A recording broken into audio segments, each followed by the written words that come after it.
another beautiful day in Iowa. So thank you for spending your Saturday with us and talking about the things that we know we care about. I see some friendly faces that I have seen before. I see a lot of new faces, so welcome. We're glad to have you. We're going to talk a little bit about what's going on in the country. I'll tell you a little bit about myself, and then we'll talk about how we're going to save the country. And then we're going to open it back up and let you ask whatever you want to ask. So keep that in mind. If you're thinking it, 10 other people are thinking it too, so don't be shy. Just don't worry about the cameras back there, and go ahead and say what's on your mind, because I think that's important. Because you don't always get that in the debates. So having said that, I was born and raised in a small rural town in South Carolina, 2,500 people, 2 stoplights. I grew up playing on a farm. We had basically, neighbors knew how to take care of neighbors. But my mom started a business out of the living room of our home. 30 plus years later, it was a successful company. I started doing the books for the family business when I was 13. It wasn't until I got to college that I realized that was child labor.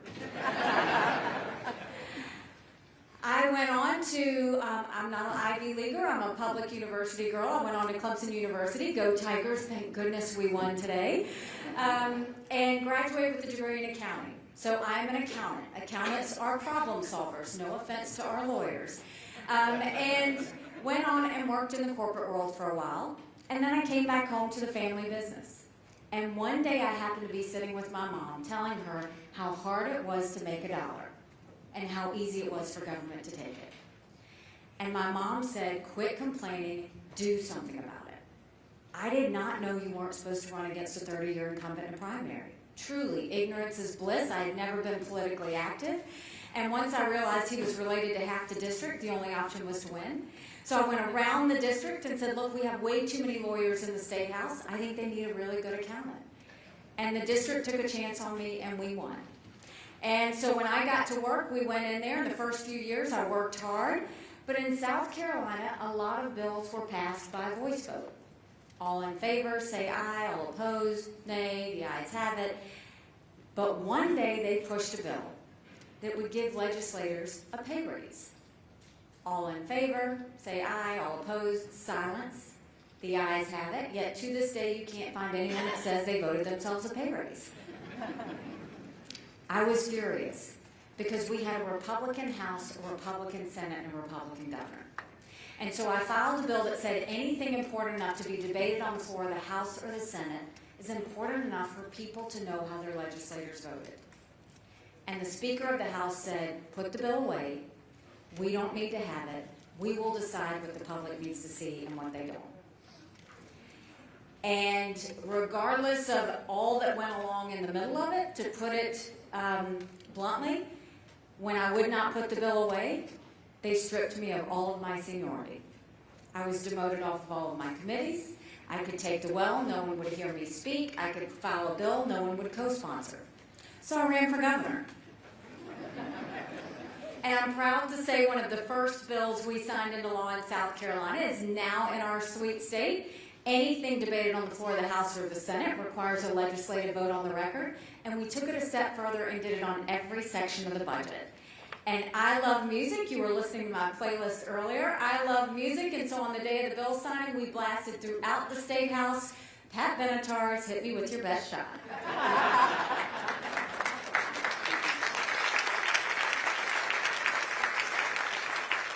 When I became governor, South Carolina was hurting. We had all our jobs in the textile basket. When the textiles went overseas, so went our jobs. So we had 11% unemployment. We had thousands of people on welfare, and South Carolina was the butt of the jokes. So we got to work. And by the time I left being governor, we were building planes with Boeing. We were building more BMWs than any place in the world. We brought in Mercedes-Benz. We brought in Volvo. We had 5 international tire companies, and they were referring to us as the beast of the Southeast, which I love. We announced jobs in every county in the state. We moved our unemployment rate from 11% to 4%. We moved thousands of people from welfare to work. And we acknowledged the truth. We said if you have to show a picture ID to buy Sudafed, You've got to show picture ID to get on a plane. You should have to show picture ID to protect the integrity of the election process. And we passed voter ID in South Carolina. We passed one of the toughest illegal immigration laws in the country. And by the time I left, we were named the friendliest state in the country, we were named the most patriotic state in the country, and we were named the #2 state in the country people were moving to. And then I got a call to go to the United Nations. And my honest answer was, I don't even know what the UN does, I just know everybody hates it. Right? I wasn't wrong. But when you get the chance to serve your country, you jump. And so when I got to the UN, it was really important. I wanted countries to know what America was for and what America was against. I didn't care if they didn't like me, but I wanted them to respect America. And so we got to work. We moved ourselves out of the Iran deal. We moved the embassy from Tel Aviv to Jerusalem. And I negotiated with Russia and China to pass the largest set of sanctions against a country in a generation against North Korea. But the most important thing that we did is we took the kick me sign off of our backs, and America was respected again at the UN. Now I'm running for president, and I don't need to tell you how bad things are. You don't have to turn on the news to see it. You feel it when you're at the grocery store. We feel it when we're filling up our cars with gas. If you're mortgaged, you see the interest rates going up. Rent is high. It's really bad. And I would love to be able to say, Biden did that to us. And while he sent us down this socialism creep that's dangerous, that we have to put an end to, I've always spoken in hard truths, and I'm going to do that with you today because you deserve it. Our Republicans did that to us too. You go back and look at that $2.2 trillion COVID stimulus bill that they passed with no accountability, that has now expanded welfare. We have almost 100 million Americans on Medicaid, 42 million Americans on food stamps. That's a third of our population. And did Republicans try and make it right? No.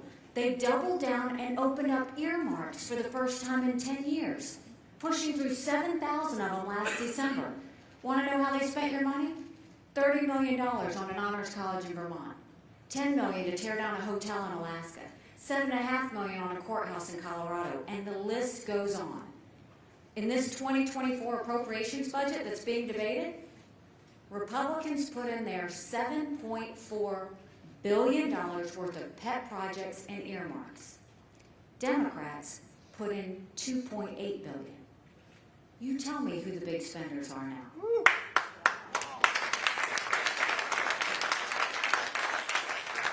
All while 1 in 6 American families can't pay their utility bill, 60% of Americans are living paycheck to paycheck, 50% of our families can't afford diapers, they're spending $1,000 more per car per year in gas, $7,000 more a year just on our basic items.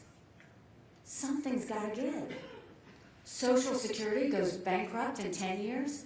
Medicare goes bankrupt in 8. Then you go and you look at our education system. Everybody wants to blame COVID for education. We had problems with education way before COVID. 67% of our 8th graders in our country, it's probably more than that now, this was even pre-COVID, 67% of 8th graders in our country are not proficient in reading or math. Think about that. Over 80% of our 8th graders aren't proficient in history or civics. And now they've said that our 13-year-olds are scoring the lowest levels they've scored in math and reading in decades. We've got to take care of our kids. Yet you're seeing all of these other distractions that are going into education, whether it's girls playing in boys' sports, whether it's DEI, whether it's CRT. Then you go and you look at the fact that we've got a serious border issue, right? Complete lawlessness on the border. And let me tell you, I've been to the border, and I didn't pull a Kamala, go and come back. I went 400 miles down that border. You're not ready for what I saw. mounds of clothes, mounds of shoes, paraphernalia, rape areas that the women and girls have to walk through. When you get up in the morning, you get your coffee and you watch the news. When these ranchers get up in the morning, they get their coffee and they go see if anyone died crossing the fence. They pick up whatever little kids were left behind and turn them over to Border Patrol. I met with multiple sheriffs, and the sheriff said before 7 a.m. they round up whatever illegal immigrants they can find. They turn them over to Border Patrol. Border Patrol documents them and releases them until their court date years from now. And when I asked Border Patrol about their jobs, they said, "You want to know what we do? We're glorified babysitters. They don't let us do our jobs." 6 million illegal immigrants have crossed that border. We had enough fentanyl cross the border last year that would kill every single American. Number one cause of death for adults 18 to 45, fentanyl. And don't think for a second China doesn't know what they're doing when they send it over. And then I'll tell you, my parents always raised me, you take care of those who take care of you. I'm going to ask you if we're taking care of those who take care of us. Right now in America, 33,000 of our veterans are homeless. 1 in 3 veterans suffers from PTSD or thoughts of suicide. We lose 22 heroes a day to suicide.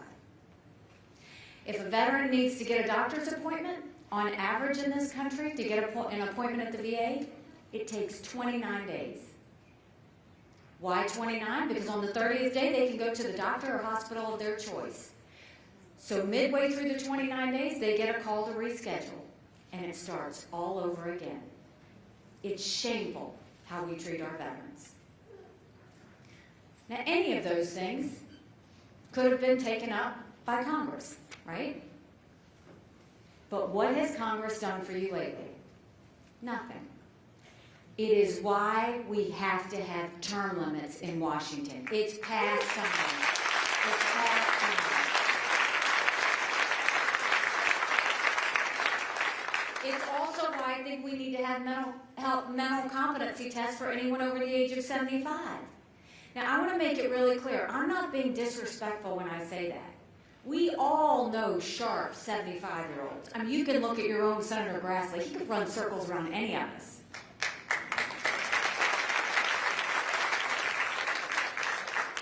But then there's Joe Biden, right? These are people making decisions on major issues. These are people making decisions on our national security. They're making decisions on our children's future economy. We need to know they're at the top of their game. It doesn't feel like that right now. So, that's a lot of bad, right? It's hard to find anything good. But now I'm going to tell you what I told South Carolinians when I became governor. No more whining. No more complaining. Now we get to work. How do we fix it? When it comes to our economy, let's first talk about what's going on in the news right now. You've had this whole issue of a shutdown. And what the media wants you to do is pick a side. You know, are you with those that were trying to keep government open? Are you with those who were trying to shut government? I'm going to tell you the truth. It's the wrong conversation for you to even be thinking about. Congress, one of their main jobs is to produce a budget.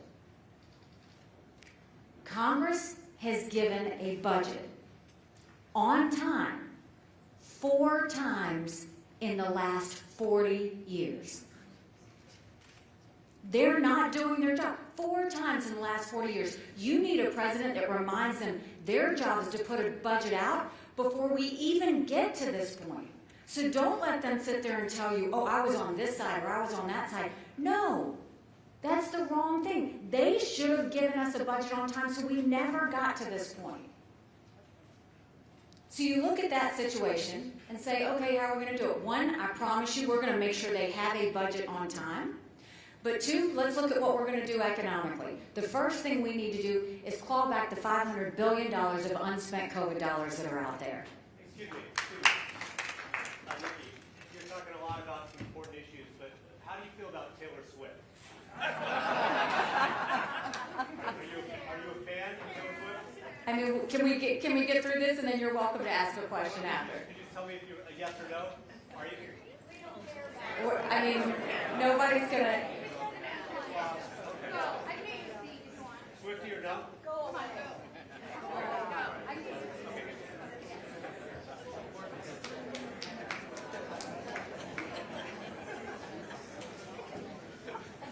So we're going to claw back the $500 billion of unspent COVID dollars.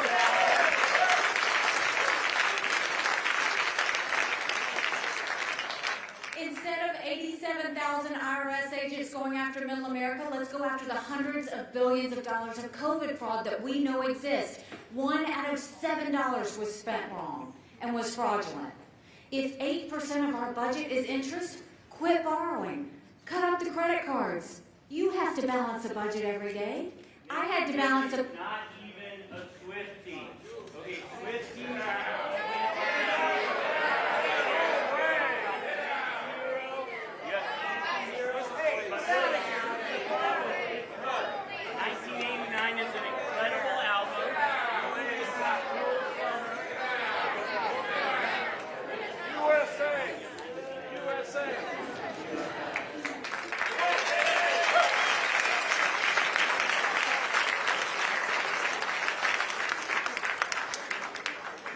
Welcome to campaign season. You know, I'll say this, while that has been a distraction, remember how blessed we are that we have freedom of speech in this country.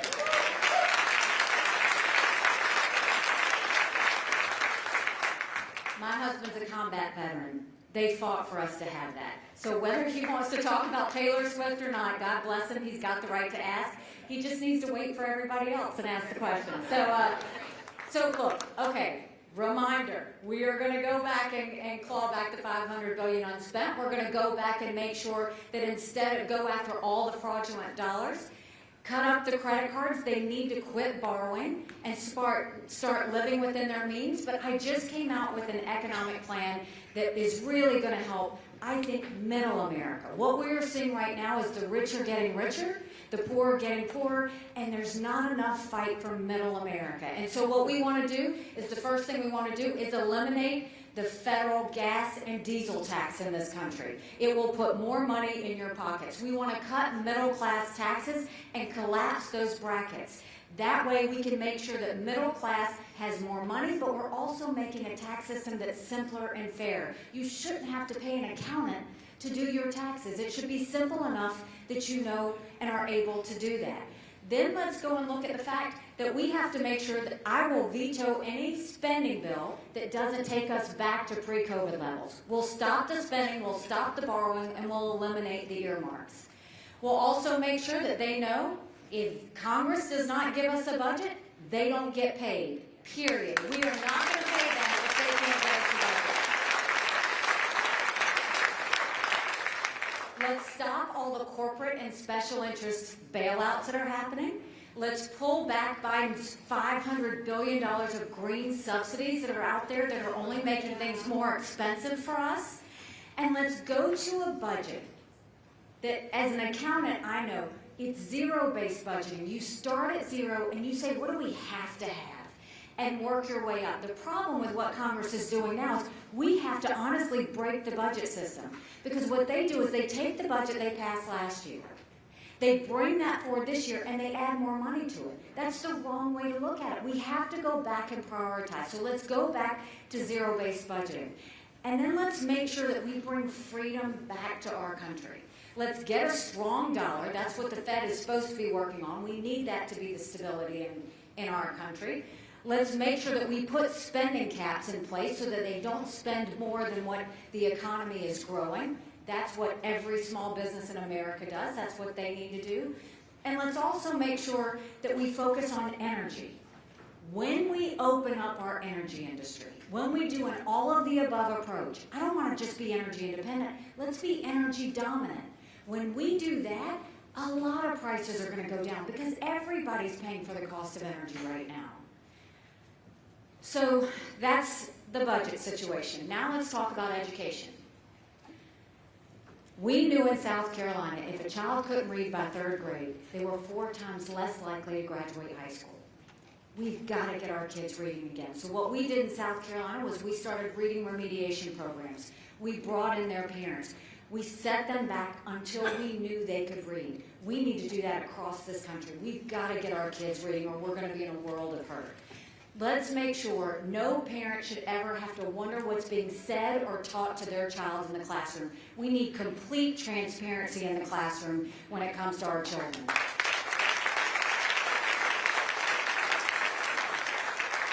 As a mom, I know parents have one job, and that's to make sure we do right by our children. That is why I think we need to have national school choice. Every parent needs to decide where they want their child to go to school. Every child deserves a good education, regardless of where they're born and raised. No child should be mandated on a school based on a zip code. And then let's start building things in America again. Let's put vocational classes back into our high schools. In South Carolina, we had apprenticeships. We taught our kids how to build the things we were making. Let's do that nationally. And the best way to do that is to make sure that we take a lot of the programs in the federal government and let's send them down to the states. Because what you'll do is you'll reduce the size of the federal government, but you empower the people in the states. So it's not just education. Think welfare, think health care, think all of those extra things that D.C. is doing. What about if we were in control of it? What about you as Iowans? You know what a great governor and a great legislature you have. Wouldn't you rather them make that decision for you than people in D.C.? That's what we need to be doing with that.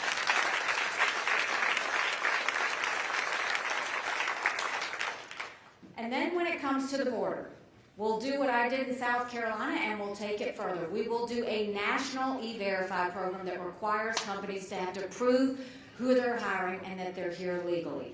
We will also make sure that instead of those 87,000 IRS agents, let's put 25,000 Border Patrol and ICE agents on the ground and let them do their job. It's very important that we let them do that. Let's defund sanctuary cities once and for all. It's about time that we did that. You saw what happened in Philadelphia recently on TV. Sanctuary city. We can't have our taxpayer dollars going to something lawless like that. Then let's make sure that we go back to the Remain in Mexico policy. Let's focus on the fact that instead of catch and release, let's go to catch and deport. That's how you will stop the bleeding. And when it comes to all of the cartels and what they're doing sending fentanyl, we need to send our special operation forces over to them, and we need to wipe the cartels out. We can't wait on Mexico to do this anymore.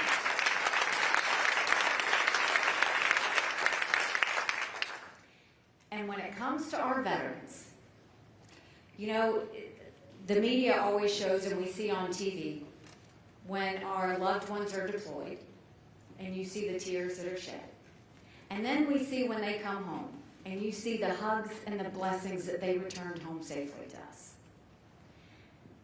But that's the easy part. The hard part's when we actually get home. It's the transition that's tough. When my husband came home from Afghanistan, he couldn't hear loud noises. He couldn't be in crowds. Life had passed him by for that year he was gone, and the transition was tough. We can't just love our men and women when they're gone. We have to love them when they come back home, too.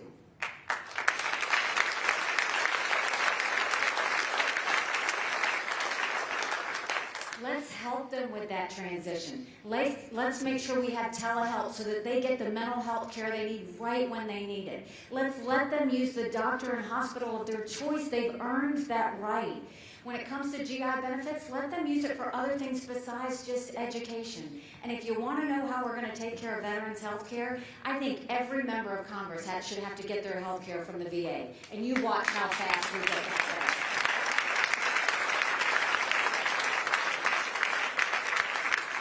It'll be the best health care you've ever seen, I promise. I promise. So we've got the answers domestically. Now let's talk about national security. Did you ever think we'd look at the sky and see a Chinese spy balloon flying over us? It was a national embarrassment. You've got Russia invading Ukraine. You've got Iran building a bomb. You've got North Korea testing ballistic missiles. You've got China on the march. But make no mistake, none of that would have happened had we not had that debacle in Afghanistan.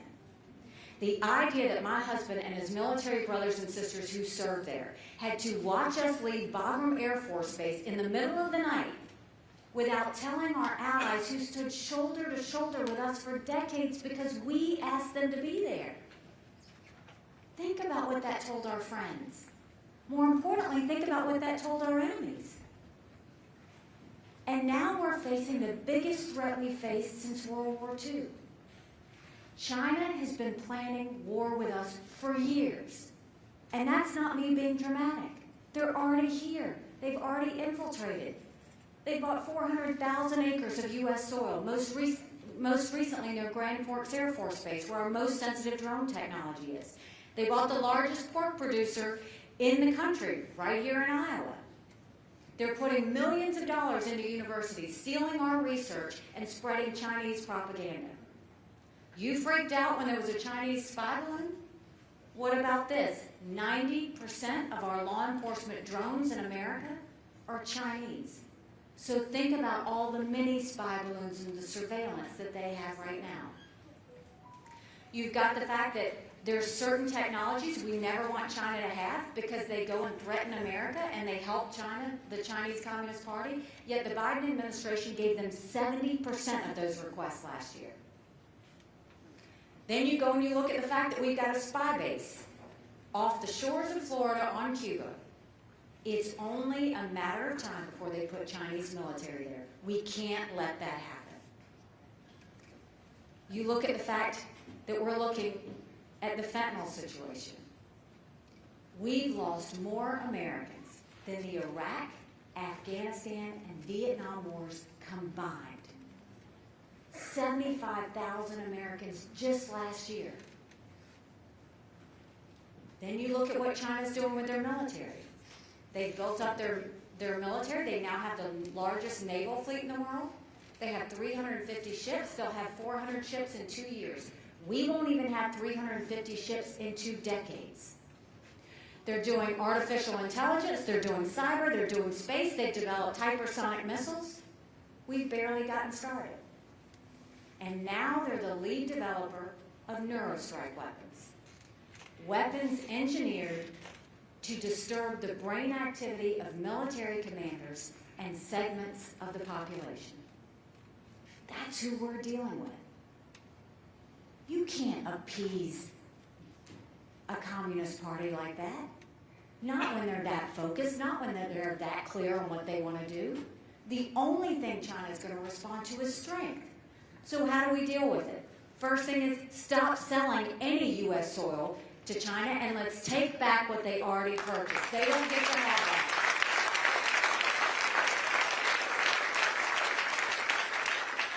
We'll go to our universities and we'll say you either take Chinese money or you take American money, but the days of taking both are over. We'll get that Chinese infiltration out of our universities. We will blacklist all the technology that helps the Chinese Communist Party and not allow any more of that technology to go over there that can hurt us. And we'll go to China and we'll say, we are going to end all normal trade relations with you until you stop murdering Americans. And you watch how fast they stop that fentanyl flow because they need America at the end of the day.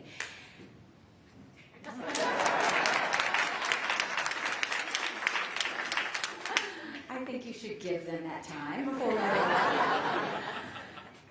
And then you go when it comes to our military.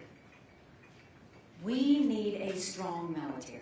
It's hugely important. Strong militaries don't start wars. Strong militaries prevent wars. But that doesn't mean you throw money at the Department of Defense. That means you pull down the bureaucracy. You get rid of the red tape. You make sure that the money that's there is going to the things that will modernize our military. The next war is not land, air, or sea. It's land, air, sea, artificial intelligence, cyber, and space. Let's get up. Let's make sure that our men and women are ready. Let's make sure they have the equipment they needed.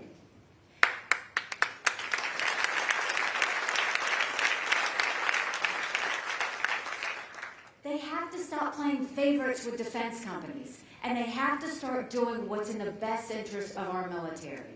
Because when I was at the United Nations, there was nothing that China, Russia, and Iran wanted less than for us to be energy independent or for us to have a strong military. Let's build it back. And let me tell you what doesn't build a strong military. Stop with all this ridiculousness like gender pronoun classes. It is demoralizing our military to have that.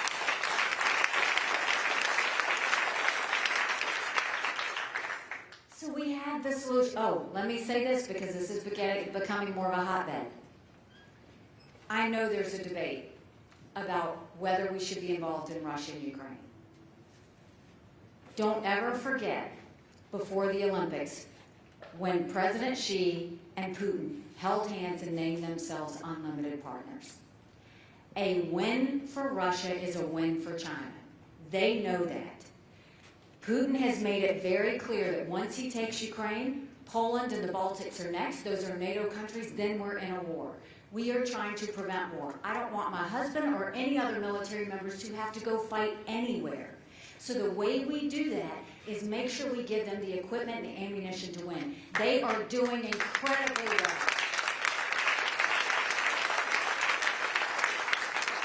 But Biden has not done a good job explaining this to you.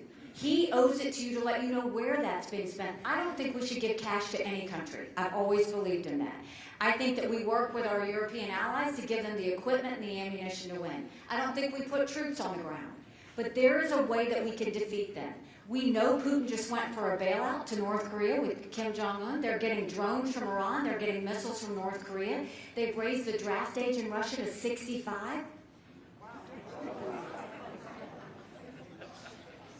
Putin is now having to institute a draft, which he didn't want to do in the first place, so they're now doing that. We've defeated 50% of their defense forces. The Ukrainians have. What we have given is 3.5% of our defense budget. 11 European countries have given more than us, as they should. That's a small price to pay to prevent war. Don't give up now. We can't. This is about our security. Don't ever allow America to get into the position that we are so arrogant that we don't think we need friends. We always need friends. And we always need to have a president that has moral clarity. Moral clarity to know the difference between right and wrong. Moral clarity to know the difference between good and evil.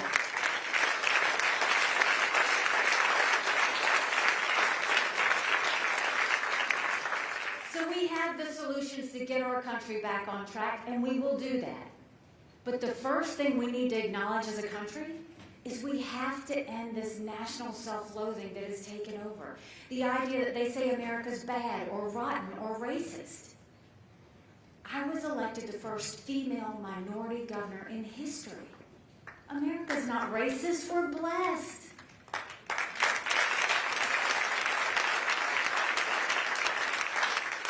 Our children need to know to love America. They need to be saying the Pledge of Allegiance when they start school every day.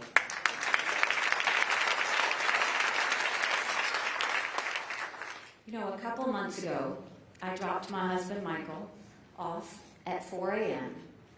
for another year-long deployment. And I watched him and 230 soldiers pick up their 2 duffel bags of belongings to go to a country they'd never been, all in the name of protecting America. They're willing to sacrifice their lives and their families because they still believe in this amazing experiment that is America. So if they're willing to fight for us there, shouldn't we be willing to fight for America here? Because we have a country to save. But in order to do that, we've got to acknowledge some serious hard truths. Republicans have lost the last 7 out of 8 popular votes for president. That is nothing to be proud of. We should want to win the majority of Americans. But in order to do that, we're going to have a new generational conservative leader. We've got to leave the past headlines behind us, and we've got to look forward to these major threats that we have and come up with these solutions that we change with the times. That time is now. I know we can do it. But to do that, it's going to take a lot of courage. Courage from every single person here. Courage for me to run. And courage for every one of you to remember, don't complain about what happens in a general election if you don't play in this caucus. It matters.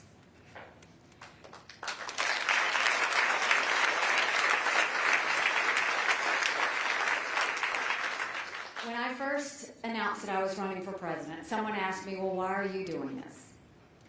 And I said, you know, my parents came here 50 years ago to an America that was strong and proud and full of opportunities. I want them to know that country again. I'm doing this for my husband, Michael, and his military brothers and sisters because I want them to know their sacrifice does matter, that we do love our country. I'm doing this for my daughter who just got married, and I saw how hard it was for her and her husband to buy a home. And I'm doing this for my son, who's a senior in college. And I am tired of him writing papers of things he doesn't believe in just to get an A. That's not us. That's not America. And for the first time, 78% of Americans don't think their kids are going to have as good of a life as we have. That's not okay. We can't be okay with that. I'm not okay with that. We do have a country to save. But I'll make you this promise. If you will join in this fight for me, if you will join in this fight for America, I promise you that our best days are yet to come. Thank you very, very much. God bless you.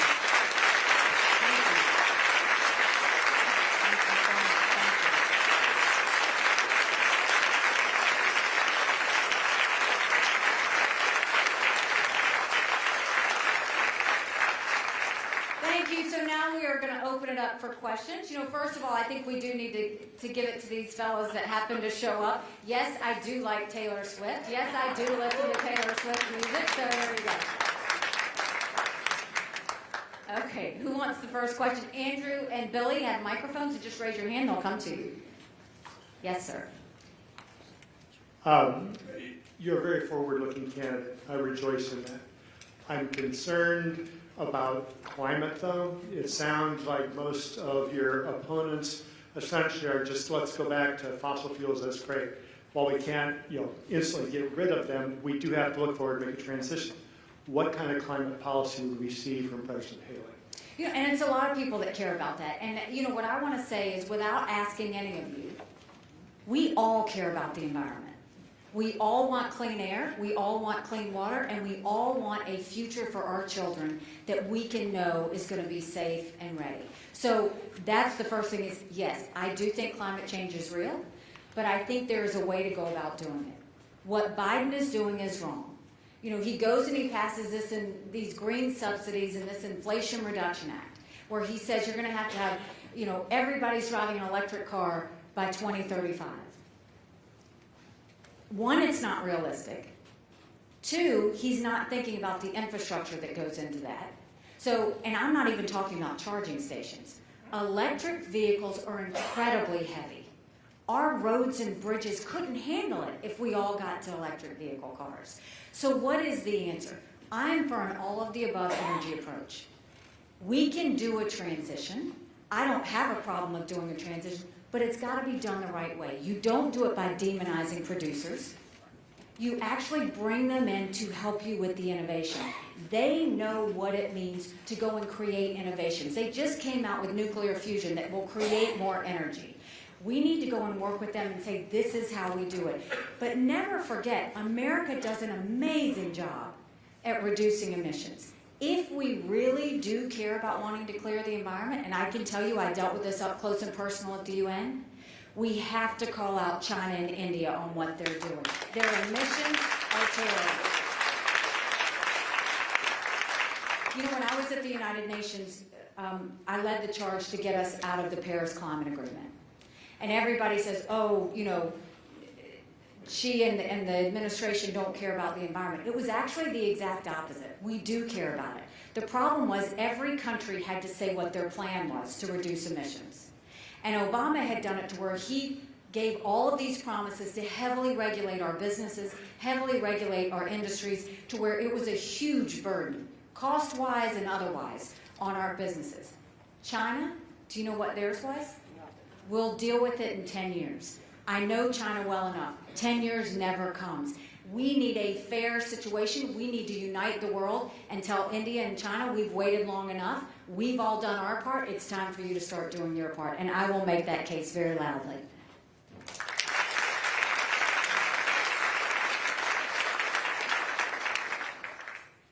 You look great in that shirt, by the way. I'm just going to say. Thank you. Thank you. As president, what would you do for the mental status in this country? I love that question. I'm one that has mental status, and this country's broken, and I can't get the help that I need. Well, and you know what I want to tell you? You are not alone. Because it used to be 1 in 4 Americans suffers from a mental health challenge. Today, it's 1 in 3. The problem is, in our country, we don't have enough mental health therapists. We don't have enough mental health treatment centers. If you don't get help with a mental health situation, you are at high risk for falling into addiction. If you had an addiction, we don't have enough addiction centers to help families get you clean either. And if you're lucky enough to get one of those 3, insurance won't cover any of that. And that's what this gentleman's going through right now.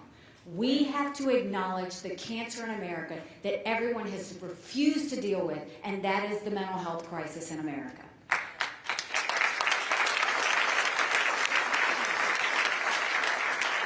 So let's go a step further, because it's not just acknowledging, it's how do you fix it.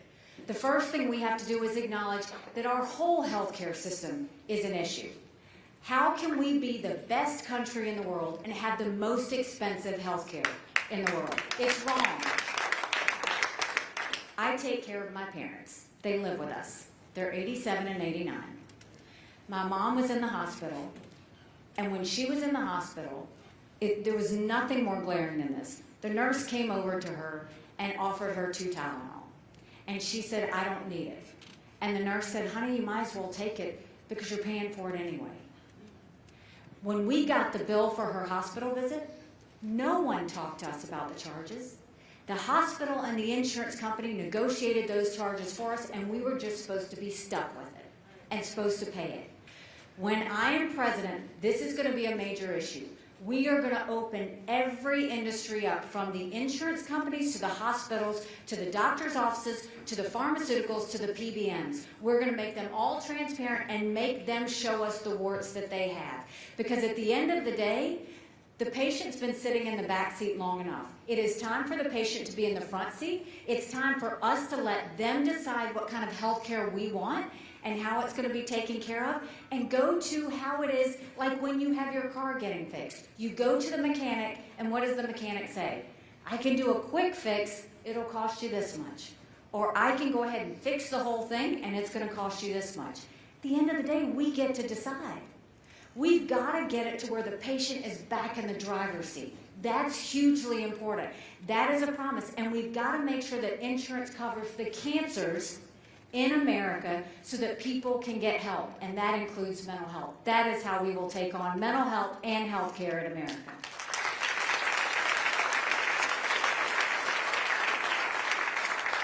If we just dealt with insurance, just insurance alone, we would cut health care costs in half. That's what we're talking about. Okay, where are you, Andrew? Yes, sir. My name is Benjamin, and I am a public school teacher. God bless you. And I appreciate the, bringing skills back into the classroom. I love choice. Capitalism is what makes our country run. I think that's great. How do you balance a publicly funded organization, because it's not a business, but yet you want that capitalism, you want that choice in education. So how do you balance a publicly funded system with that capitalistic mentality? So that's a great question. First of all, I seriously, God bless you for what you do. My son-in-law is a teacher as well. And let me tell you, you should really support every teacher there is, because they are now required to be the parent, the teacher, the guidance counselor, the pastor, the healthcare advisor, and everything in between. And oh, by the way, they make them teach to a test. And so we thank you for that. The first thing is we need to let you do your job. Teachers just want to teach. They don't want to do all of those other things. The way you do it is you really do have to take all of those programs from the Department of Education and push them down to the states. What that does is that reduces the strings attached, because really what the Department of Education says is we'll give you this money if you do X, Y, and Z. It will reduce the strings attached if we do block grants like that. It will allow people in that state to decide what they want that education to look like. We need basics, right? This needs to be about reading, science, history, math, and skills to take them in jobs for the future. We shouldn't be focused on DEI and CRT. We should be focused on financial literacy and critical thinking and digital literacy, because those are the issues that are going to come up with. And so if we go and do that, people who say they're going to abolish the Department of Education, you can't do it without Congress. But what you can do is you can move those programs down so that the states are now empowered to do that. That's what's going to, one, get rid of a lot of those employees at the Department of Education, but two, flood a lot more of those resources down to the states where we can better control how it's being spent.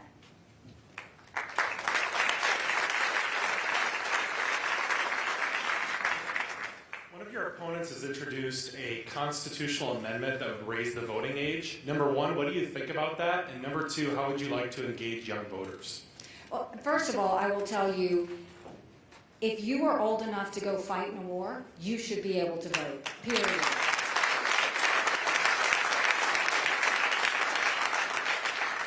Years old, I want every 18-year-old to vote, because guess what? Everything that's happening right now affects your life. And I'll tell you, for your generation, I have two kids that are 22 and 25. Don't give up on this generation, because I truly believe this is the generation that's going to save us. They think differently than the way we were raised. They don't care as much about money. They care a lot more about being a part of the solution. They really want to be a part of something. They don't watch the news because they think both sides are crazy, and I don't know that they're wrong. They get a lot of their news from social media or from the internet, and they want to make sure that they are being heard. I hear you, because right now you're worried about the cost of education, you're worried about getting a job. The American dream is supposed to be that you can own a home, and that's out of pocket right now. It's too expensive to feed yourself or to drive a car. And at the end of the day, you want to know that there's an environment that's going to be safe and clean for you so that you have it. And so we owe that to you. We owe that to you. And so what I will tell you is we're winning a lot of your age group, because I think they know, one, I hear you, but two, I want to use you to be part of the solution. I don't want you being that group over there. You're the ones that are going to lead after we're done. So I want to make sure we lift you up and make sure that you're in the driver's seat when we go forward, because I do believe in you, and I do think that y'all are going to do great things for America.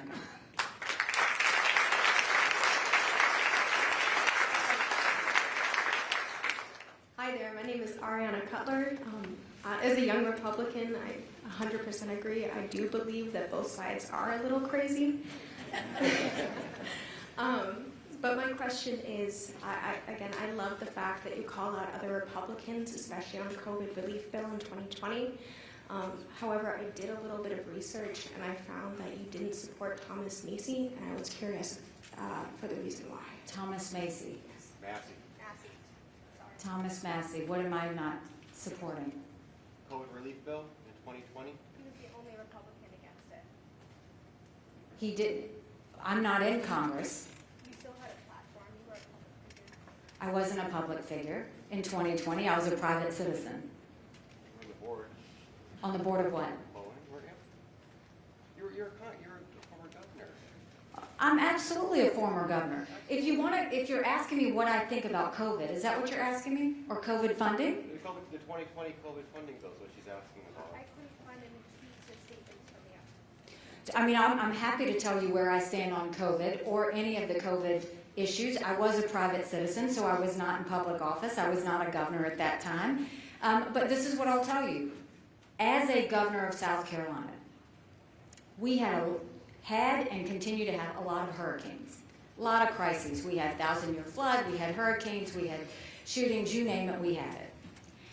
And what I found when you have a crisis is the best thing you can do is be transparent and tell your people the truth. So when we would have a hurricane, I would do 2 press conferences a day, one in the morning, one in the afternoon. And I would tell everybody exactly what I knew. What we knew about the hurricane, when it was coming, the dangers it could do, what it could do to you afterwards. And then I would say, in my opinion, this is what I'm doing for my family. This is something for you to think about. But at the end of the day, I let people decide how to do it. What happened with COVID and what I think went wrong is any other time in history, disasters like that brought us together. And America got divided over it. Why did we get divided over it? Because you heard multiple things from multiple people. And we didn't trust what we were being told. What I think is really important, a leader and a president needs to put it all out there, give you all the ammunition and information you need, and then make sure you are empowered to do what you need to do. What I think was very wrong is Congress did exactly what they always do. They did this slew full of funding into COVID without looking at fraud, without looking at where it was going to go, without looking how much it was going to cost us, and oh, by the way, they added mandates to it. I think all of that was wrong. That's not how you do things. If you're going to do it, you focus on what does the citizen need? What do they need to survive? What do they need to protect their national security? And make sure nothing infringes on their freedoms. That's how I would handle a COVID going forward. And let's talk about bailouts too. Congress is very quick to throw out bailouts and stimulus packages. What we need to make sure Congress does is they now have to have a method. If you are going to do that, they need to have a platform of what they're going to fund, how they're going to fund, but how they're going to hold it accountable for taxpayers. Because right now, we're looking at $1 in $7 was spent fraudulently. We're looking at hundreds of billions of dollars still out there that hasn't been gotten back. We need to make sure we know what we're getting for our return on investment. At the end of the day, when it comes to COVID, our job is to keep people safe. That's it. Keep people safe. You don't make them pay anything more than they're supposed to. You don't mandate anything on their life to do it. You just keep them safe. And the best way to keep people safe is to educate them and give them the information.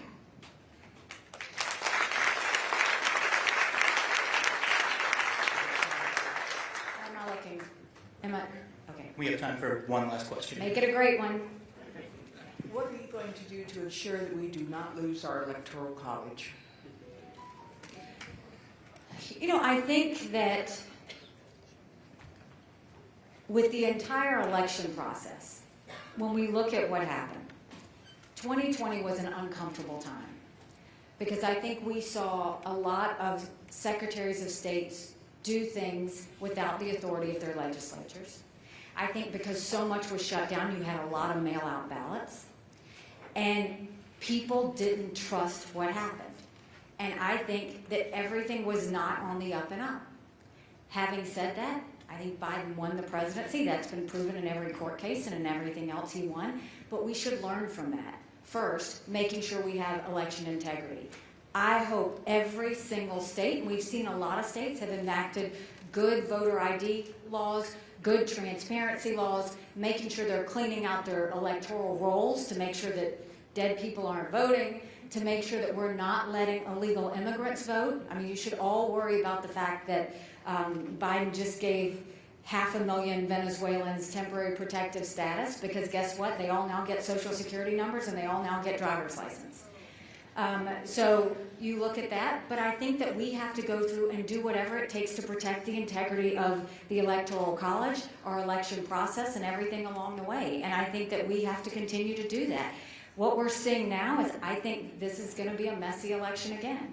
I think that there's still going to be some issues, and I think we have to find a way to make sure we look at exactly where the problem points are, and we do it in a way that's very transparent, and we do it in a way that people's voices are heard. But we want to keep the Electoral College in a good standing and make sure that it's always like that, and in any way that we can. But I think we can't assume everything's all great.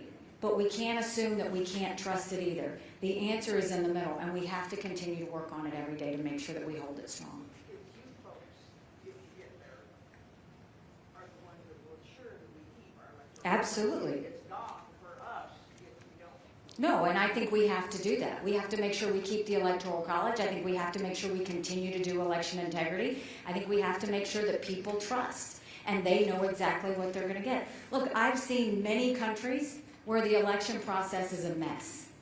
And I've seen many countries where you see dictators, where they don't have elections, where they don't allow things to happen, all of those things. That can never be us, because we can't have an America that doesn't trust the system.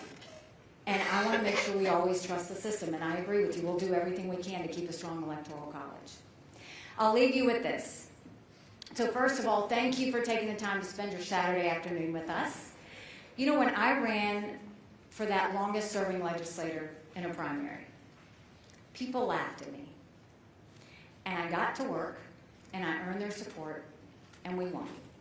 When I ran for governor, I ran against a lieutenant governor, an attorney general, a very popular congressman, and a state senator. I was Nikki Who. I had 3% in the polls. I had the least amount of money. But I worked South Carolina like no one else, and we won. When I got to the United Nations, they said I didn't have enough experience. And so I got to work, and I took the kick me sign off of our backs. I've been underestimated in everything I've ever done. And it's a blessing, because it makes me scrappy.